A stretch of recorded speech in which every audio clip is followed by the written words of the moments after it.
Hello and welcome to World Insight. I'm Tian Wei from Beijing. A senior UN official warned that food in Afghanistan could be out of stock as early as this month and urged the international community to step up and raise more funds to help with the country, as many are suffering from malnutrition. As Afghanistan grapples with conflict, the rest of the world is still facing the evolving coronavirus and climate change crisis. The need for international cooperation is imminent. The United Nations Day for South-South Cooperation will kick off on September the 12th. How will countries, particularly in the South, cooperate on both Afghan and global challenges while still trying to achieve the 2030 Agenda for Sustainable Development? For answers, I talked to Xiaojun Grace Wang, Deputy Director of the United Nations Office for South-South Cooperation. Let's hear her thoughts. I'm joined by Grace Wang, Deputy Director of the United Nations Office for South-South Cooperation. Grace, my first question to you, of course, is about Afghanistan. It is one of those least developed economies surrounded by developing countries. Tell me more from your perspective. How do you see its future after the earlier chaos? Well, we talk about Afghanistan, of course, with a heavy heart. We keep Afghanistan people in our heart, and as United Nations Secretary General Mr. Guterres said, it takes the international community to jointly stay together, stay with Afghanistan people to ensure our support. So I see that there's hope. The international community should work together. I work for an office that promotes cooperation. So of course I would say it takes cooperation. It takes cooperation from the South-South angle, from the neighboring countries, from the countries that have the similar religious and cultural background to offer a source of inspiration. And also it takes effort from countries who have been affected by conflict and war and recovered from that kind of situation to offer their real experiences and lessons learned. If you look at Afghanistan, there are several questions already on the line. How to rebuild, right, the economy, and how to revive a country that's been devastated by war. All at the same time, it's really a huge challenge. From South-South cooperation perspective, what are some of the concrete things, Grace, do you think your office and your partners could promote and help? Yes, indeed. I think South-South cooperation fundamentally is about developing countries working together. And the United Nations role is to facilitate at the request of developing countries.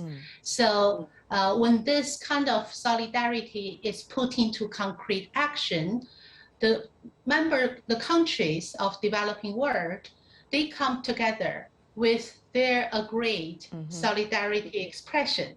And then the United Nations, whenever can be requested to provide our assistance, we are always there. When you think about the pandemic now we are facing now, certainly many of the developing countries have been suffering the most, whether it is access to medicine, access to vaccines, and access to international cooperation. How do you see South-South cooperation today in an epidemic era, in a way? I can see this is the hour of need for international cooperation, including South-South cooperation. And I really see that humankind is facing this grave challenge. But I also see the hope that solidarity is really in action. At the beginning of the pandemic, remember, China has received donation and assistance from many countries. And since then, China has delivered medical supplies and support to 160 countries and over 13 international organizations. Especially China made this commitment to donate, to supply 2 billion vaccine doses this year, and to contribute to COVAX $100 million. This is strong commitment, and this is example for the world. Also, I think the most commendable from the South-South perspective is vaccine production cooperation with developing countries. Mm-hmm. And that is truly helping developing countries to have their capacity to really recover and respond well to this pandemic. Only by working together, we can overcome this challenge. There are a lot of things going on, but at the same time, South-South cooperation, Grace, according to the description on your website, is about working on helping infrastructure building, helping energy and environment, SMEs, talent resources, health, and education sectors. All of these are your priorities, but now with the pandemic still going on and the variants of one sort or another, we still do not know the potential. So among all of these list of things to do, what are the biggest challenges that you see today? South-South cooperation is really to support achieving sustainable development goals. Mm-hmm. So if we are thinking about the biggest challenge for South-South cooperation, that is the same as the biggest challenge for sustainable development.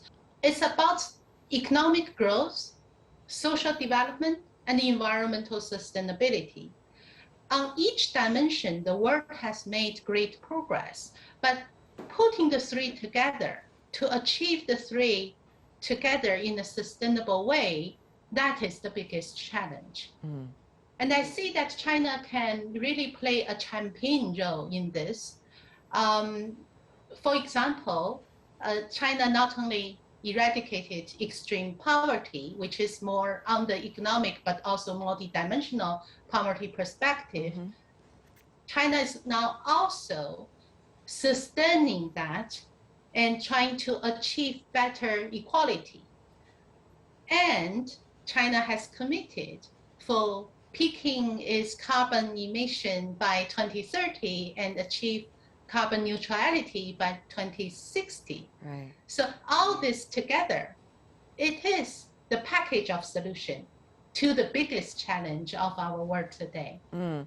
Very interesting. You raised the three issues. Let me ask one of those, which is the poverty alleviation. We already see that being achieved. China eradicated extreme poverty. So Grace, the thing is about China's poverty alleviation is that it never wanted to promote so-called its model to the rest of the world, but rather only want to do experience sharing.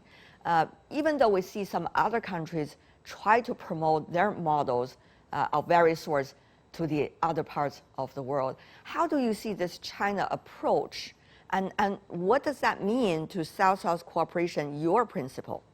Eradicating extreme poverty, first of all, from the South-South perspective, it has injected a strong sense of confidence to the developing countries that this is possible. That's number one contribution. Number two, share the knowledge learned, the experiences, and reflecting on the lessons, and make that a public good for global development. That is the second, and that is the most important contribution to the world. Mm-hmm. So I'm not thinking any country is exporting models. Actually, in our office, we have this global platform called South-South Galaxy. Mm-hmm. It encourages countries to share your knowledge, your solutions, your innovations with each other. Countries big or small, at different development stages, you all have something to share. Mm. And that makes every country, when they share their knowledge, they themselves as a shining star. And only by connecting the shining stars, we can build the galaxy and build the future together. Mm. So I think we shouldn't shy away from sharing knowledge. Knowledge is only powerful when it is shared.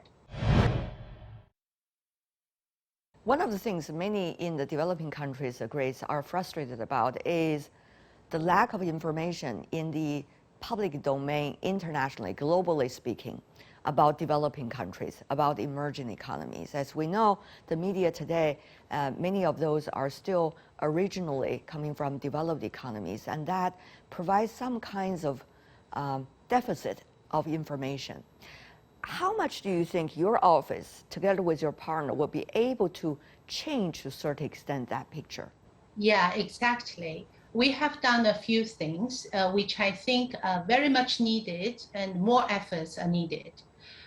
Number one is to promote sharing of knowledge on a horizontal platform. Right. For example, I mentioned the digital platform, South-South Galaxy, where we have already 390 institutions from across the world, including about 40 UN entities and about 80 member states, sharing their knowledge on that platform. So this is the one-stop shop for South-South cooperation information. At the same time, we are compiling good practices of South-South cooperation for sustainable development goals. We have now submission from all over the world, all countries, about 700 plus good practices. And this is available not only in English. Sometimes language can become a barrier to the access to information. We have it in 6 languages. And also we have South-South in Action knowledge series, which means any institution, any country, come forward and we help you to document the way you practice South-South cooperation for development. Your principles, approaches, innovations, solutions, your catalog of your offerings. So that way, I think it is to share more information and make it really horizontal, accessible. Also, I think thought leadership from Global South is very important. The voice of global thinkers from the South should be heard.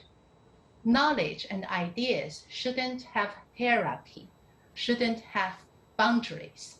So we have established a South-South Global Thinkers Initiative that is a network of networks of think tanks. It's called Global Coalition of Think Tank Networks on South-South cooperation. It currently involves over 250 think tanks, mainly from developing countries. They come together with our support and facilitation to conduct joint research on cutting-edge policy issues. They come together for policy dialogue and to advance South leadership from developing world. Sounds fascinating to me, Grace, what you just said about that part, information, knowledge sharing.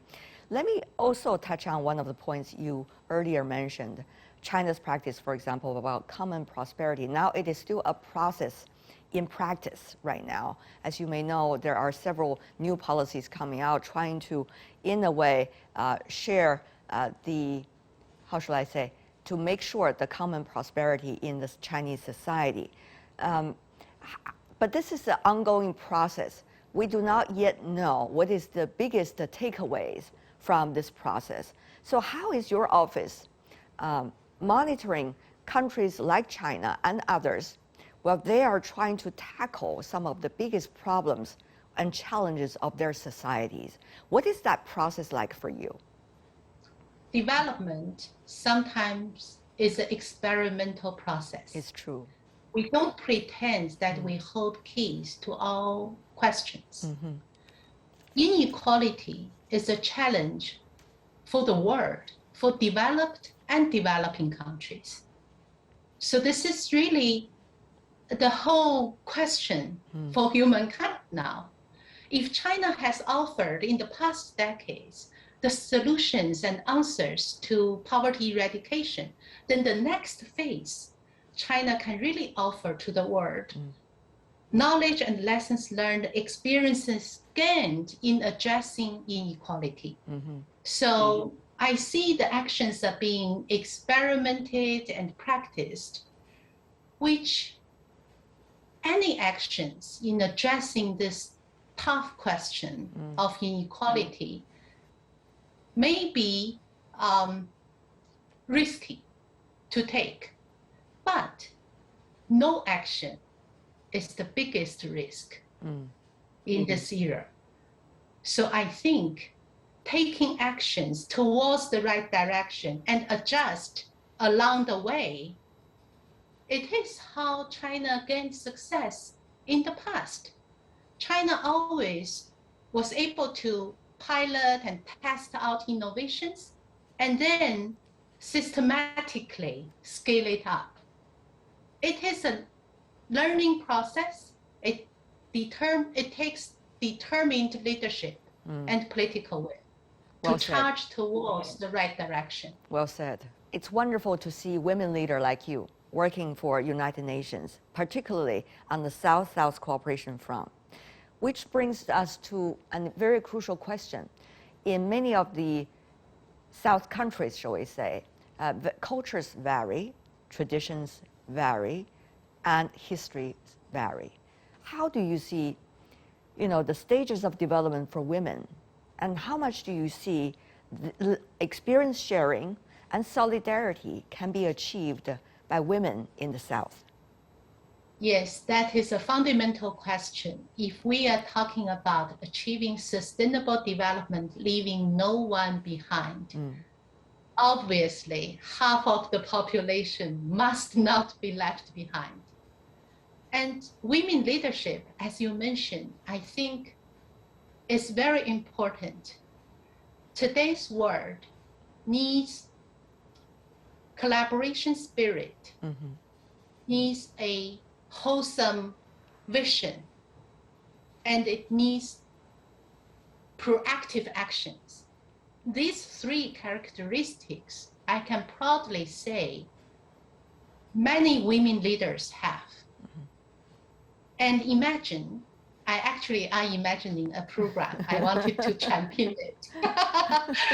Imagine 100 women leaders from all different sectors from developing world come together to advocate, to nurture, to support, and to work together to create bigger space for women leadership, for more collaborative world.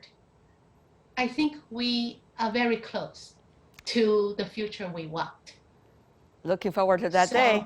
Grace Wang, thank you so much, Director. Yes, we'll do that. Deputy Director of the United Nations Office for South-South Cooperation. What a pleasure, ma'am. Thank you so much.